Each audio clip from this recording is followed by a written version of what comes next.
மூன்றாவது கர்த்தர் எதை உடைக்கிறாரு? உங்கள் மேல் உள்ள நுகத்தை கர்த்தர் உடைக்கிறார். அல்லேலூயா. உங்கள் மேல் உள்ள நுகம். சில பேருக்கு துக்கம், எப்ப பாரு வாழ்க்கையில சிரிப்பே இருக்காது, சந்தோஷமா இருக்கவே மாட்டாம.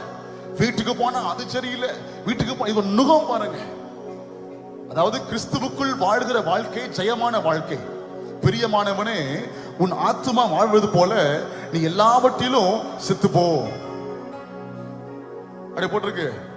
நீ நாசமா போ. அப்படியே போட்டிருக்கு.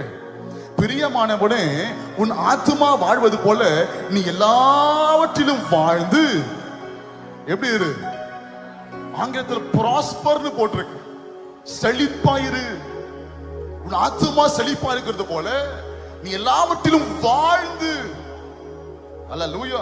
சில பேருக்கு பாருங்க, இந்த துக்கம், இந்த கவலை ஒரு நுகம். வாசிங்க எரேமியா 30ஆம் அதிகாரம் 8ஆம் வசனம் வாசிக்கலாமா? சந்தேகம், சந்தேகம் ஒரு நுகம் பாருங்க. எப்ப பார்த்தாலும் சந்தேகம். அவனை பத்தி சந்தேகம், இவனை பத்தி சந்தேகம். நல்லவனா கெட்டவனா, கெட்டவனா நல்லவனா, இவன் வச்சானா அவன் வச்சானா, சந்தேகம். சிலருடைய வாழ்க்கையில அழுகையே வாழ்க்கையா இருக்கும். அது ஒரு நுகம் பாருங்க. சில பேருக்கு எப்ப பார்த்தாலும் வியாதி இருக்கும், சில பலவீனம் இருக்கும். கர்த்தர் இன்றைக்கு அந்த நுகத்தை எல்லாம் உடைத்தருகிறார். அல்லேலூயா. சில பேருக்கெல்லாம் பார்த்துக்கலாம் புலம்பிட்டே இருப்பாங்க. அவங்க இன்ன பிரதர் கேட்ட போதும் உடனே புலம்புவாங்க, பெரிய லிஸ்டா போடுவாங்க. இந்த புலம்பல் என்னும் நுகத்தை எல்லாம் கர்த்தர் உடைப்பாராக.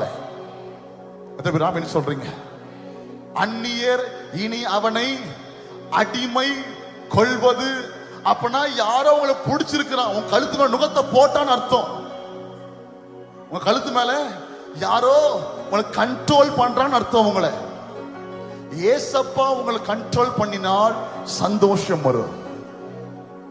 மறுபடியும் சொல்றேன், பரிசுத்த ஆவியானவர், கிறிஸ்துவின் ஆவியானவர் நம்மை கண்ட்ரோல் பண்ணும் பொழுது நம்முடைய வாழ்க்கையில துன்பமே வந்தாலும் தொல்லையே வந்தாலும் சந்தோஷம் உண்டாகும். அல்லேலூயா. சத்துரு நம்மை கண்ட்ரோல் பண்ணும் பொழுது ஒரே அழுகை. அப்ப புரிஞ்சுக்கலாம், கழுத்துல நுகம் வந்துருச்சுன்னு அர்த்தம். என்ன வந்துருச்சு? கழுத்துல நுகத்தை எவனோ போட்டான்னு அர்த்தம். அல்லேலூயா.